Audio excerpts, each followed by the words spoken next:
It's a story we've been following throughout the week, how more than 500 COVID vaccines went to waste in Wisconsin. What was initially thought to be a human error.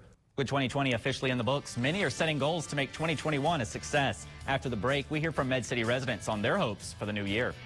Thanks, Amanda. The calendar may say 2021, but in Washington, 2020 still isn't over. Steve Nannis is in Washington to break down the ongoing political drama.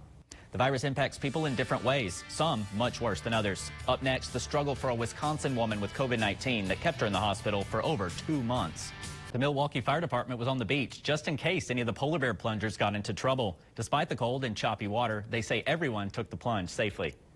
An Illinois man accused of shooting and killing 2 people must now stay away from white supremacists and alcohol.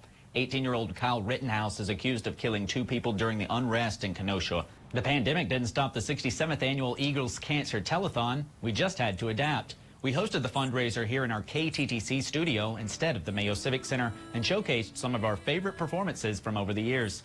Thanks, Megan. The Senate is scheduled to receive the articles of impeachment this afternoon. The House impeached President Donald Trump the week before he left office for allegedly inciting a deadly riot at the Capitol on January 6th. House Speaker Nancy Pelosi will send the impeachment letters with the article of impeachment this evening.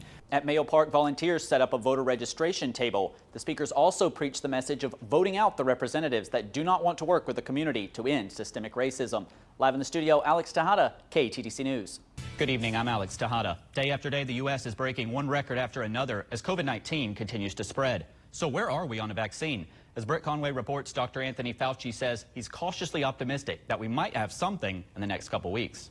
According to Associated Press polls, minority voters overwhelmingly voted in favor of former Vice President Joe Biden, yet the president actually made up ground with minorities. So did their vote affect the outcomes? Here at Fox 47, we looked into it. Metzen is currently at a facility in Omaha, Nebraska, and although he has a long ways to go, we spoke to his wife today, who did have a positive update, saying Eric's memory is all there. The biggest challenge he's dealing with is balance. However, his appetite is back, and he is able to write letters back and forth with his daughters weekly. Reporting live in the studio, Alex Tejada, KTTC News. Up next in sports, find out where Iowa State ranks in the latest AP poll. Plus, Dalvin Cook led the Vikings to victory today against the Lions. Mark will show you his best plays. Thanks, Mark. The Better Business Bureau is warning people not to fall for fake coronavirus studies. According to the BBB, scammers are sending out text messages promoting fake clinical trials. Well, thanks, Sarah. It looks like that might have been the last time we have an outdoor bike ride. A lot of people on the Douglas Trail were enjoying themselves today. Yeah, hopefully you're able to get out and enjoy it. Definitely. Bring on the snow, I guess. Setting a mark in a tough-as-nails 3-sport event. 21-year-old Floridian Chris Nikic showed a heart of iron as he swam, biked, and ran his way into a record. Good morning, and thanks for waking up with us on this Monday morning. I'm Alex Tejada, filling in for Byron Tollefson. Efforts continue to get Minnesotans vaccinated as quickly as possible, and as we enter the second week of the state's new pilot vaccine program, we're looking at how many people have been vaccinated so far. Megan Zimpel joins us with the latest. Good morning, Megan. Well, Super Bowl 55 is now set. In the NFC, the Tampa Bay Buccaneers held on to beat the Green Bay Packers 31-26. The Bucs will be the first team in NFL history to play the Super Bowl in their home stadium.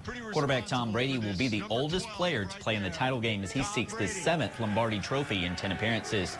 Should he win, Brady would join Peyton Manning as one of 2 quarterbacks in the NFL history to win the big game with 2 different teams. And over in the AFC, the Kansas City Chiefs cruised to a 38-24 win over the Buffalo Bills to reach their 2nd straight Super Bowl. The Chiefs will look to be the 8th team to win back-to-back Lombardi trophies, the last being, fittingly, Tom Brady and the Patriots in 03-04.